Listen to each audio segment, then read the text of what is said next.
Today I'm here in For You Institute for Human Development, one of the best places in Kirkuk, or even Iraq as people say, for teaching English language. And today I would like to interview with Mr. Mohammad Shakour, one of the staff of the Institute. Hello, Mr. Mohammad. Hello, welcome. Thank you for having me today here. You're welcome. So, I want to know about yourself. I want you to introduce yourself at the Institute. Yes, my name is Mohammad Shakour. I've been teaching since 2001, and yes, I work for you Institute. This institute was established for human development purposes, and we are here doing too many activities. And the main part of this is teaching the young people English language because of the necessity of this language when they apply for jobs in this community. Most of the jobs, I could say about 99% of these jobs that we apply to, they require a person who speaks a good English. So yes, this idea became very important for this institute to cover this problem, to teach the young people English language in a modern way so that it becomes easy for them to apply for jobs in the future. That's cool. I would like to know your opinion about why the education system is broken in Iraq. Yeah, that's one of the biggest issues that our people here in Iraq face. I can put this in a few points, but yeah, it's been there for a long time, and there are too many points that you can focus on to change this problem. But before we go talking about changing the problem, let's highlight the reason.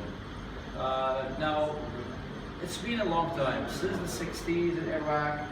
Each student, even like when he becomes like first grade in primary school, usually has a class in English until he graduates from the institute or from college, even when they go to have master's degrees. But the biggest issue is, even if after they graduate from college or getting high degrees, they still cannot speak a good English. Now, myself, I've done many researches on this, so I found out that the main problems goes along with the old style of teaching and the old curriculums, like the textbooks that they used for teaching students, and even the number of the students in the classes, and also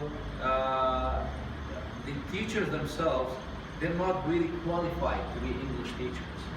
Now, if we talk about the textbooks or the curriculum, they have changed those textbooks lately, but that become another problem, because when you go and you publish new textbooks for the students, you need a qualified teacher, to start teaching these kind of activities in that textbook, how to deliver the message, how to bring new things to the table, to have the students participate in the class, have their roles, and as we do in For You Institute, I think you've realized that, we always go with a system that's called student-centered class. Yes, we want the students themselves, or all the students themselves, to share their ideas, to discuss the new points, the new subject that we are about to discuss or to talk about, or the new vocabularies that they could find. So like in the old styles that we have still in our Iraqi schools, it's like the teacher is talking all the time. Like 90% of the speech is for the teacher, and only 10% is for the students. And here in the For You Institute, it's exactly the opposite. Yeah, we have our own classroom games, activities.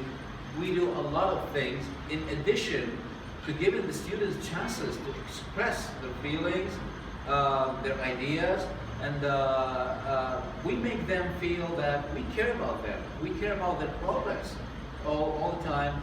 And in addition to that, we usually have community services, we have lessons in computers, in music, sports.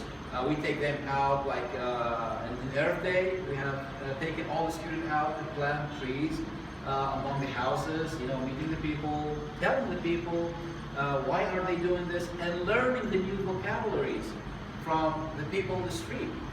So yes, this is what we do here. But again, as I said, in the old school, the teacher is talking like pretty much he's got the lion's share in the class. He always has the book in hand, or she has the book in hand, and she's the only speaker pretty much in the class. And students just sitting down as if they're in a train or a bus, one behind the other, and no class activities, no space for them to talk about themselves.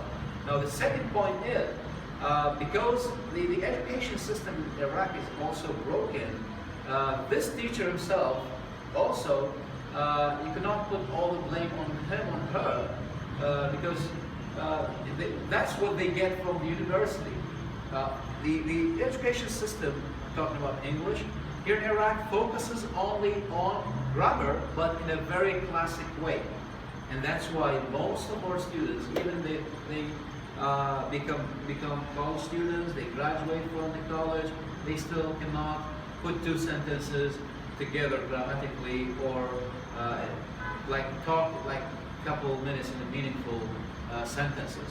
Now, why is that? Because the teachers are only focusing on writing on the board the old classic grammar, for example, subject plus be plus verb ing, and that's present continuous. Yeah. And no activities. So how do you expect the students to talk, to learn? I mean, if you write a rule, any rule, even physics or chemistry, for the student on the board, and you don't have him practice that on the ground or in reality, he will go back home and forget everything.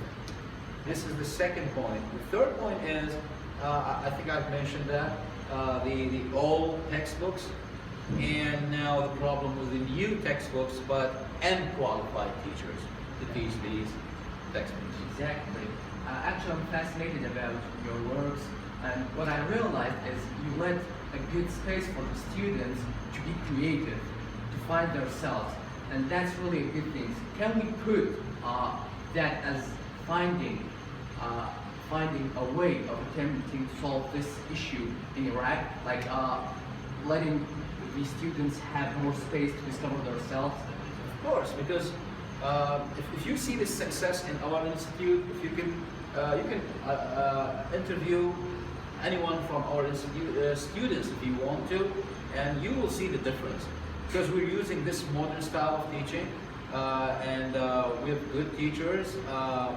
The teachers here, they're doing their best to give enough space to the students to learn in a modern way, to put them in groups of 4 or 5, sometimes pair work, and have the students talk among each other, do classroom activities with fun, adding like humor to the lesson, but it's just like in a modern way.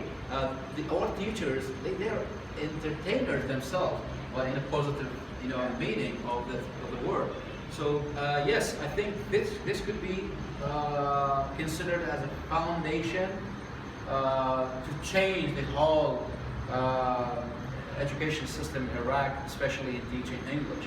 But the problem is this institute is not governmental. This is one, and the second thing, the government itself, should go out and search and talk to the expert people, to organizations like For You, to learn and to get the new ideas so that they can help our kids and young people. Oh, that's cool. Like, we need fund by government to open more organizations, more schools that are qualified to teach the right English or even science. So what would you hope about like education system in Iraq? Well, I think I can first answer the first part of the question. What matters is funding. Like for such an organization such as For You, yes, funding is very important.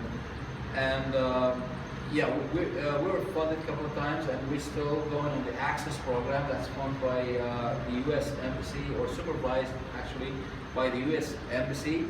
And this resulted in, like I can tell you, there are good results. Our students, the ones that they studied English in For You, now they're working in the community. They work for the UN, they work in the government organizations, they got the highest degrees in high school, scientific department, and I think they made their own ways in the community, and that's why, you know, like most of the people, they come to us, they call us, they go to our website, to our Facebook page, they're asking us to, you know, get their students within our programs, their kids or their children within our new programs for teaching English. But yes, you stopped on a very important point, funding. And now, like in this last Access program, we have the capability only to take 100 students. But if there are different resources of funding for this project, yes, I assure you that we can have maybe more than 1,000 students a year and have them learn English in a very good way and go and find their ways in the community. And especially in such a community like Iraq, any job that you apply for, the first question in the interview is, how's your English? If you speak a good English, you can get the priority, you know, the opportunity to get a job. But if you don't speak a good English, I think you're just like behind the ones that they apply for and they speak the language. Exactly. Actually, I'm really proud of your works and your achievements. And could you please answer the second question? Yes, the second part of the question, what is the idea and what's my opinion about this? It's not easy because you know, the Iraqi government nowadays is really busy with the ISIS, fighting the ISIS, and the prices of the oil went down, and it's not easy to be fixed, but in one way or another, the Ministry of Education should do new researches and ask for help. If they don't want help from the inner organizations or institutes such as For You Institute, they can get help from the outside the country. And I'm sure there are people out there that are ready to help them out to change the whole system, to have qualified teachers before sending the new textbooks. So I would say if they publish new textbooks for the students, they should get training for these teachers how to teach these textbooks to the students, and the new styles, the new or the modern ways of teaching English, and how to do class activities, how to do classroom games, like icebreakers, you know, warming up, and also how to think, how to care about the students, how to gain the students' feelings, how to make them love the lesson. Like, I mean, in our normal life, if you don't like something and if you don't love it, you will not be good at it. Exactly. That's what I think. So yes, it is. I cannot say it's impossible, but it's gonna take time. If the people who are in charge of this, I could say, operation or project, if they think well, they think for our kids and children, yes, they have to ask for help, for experts to help them out to change this way so that they can fix their education system. Thank you, sir. I'm really, I thank you for the interview today. You mentioned really good things, and yeah, I thank you and thank you for You're very welcome.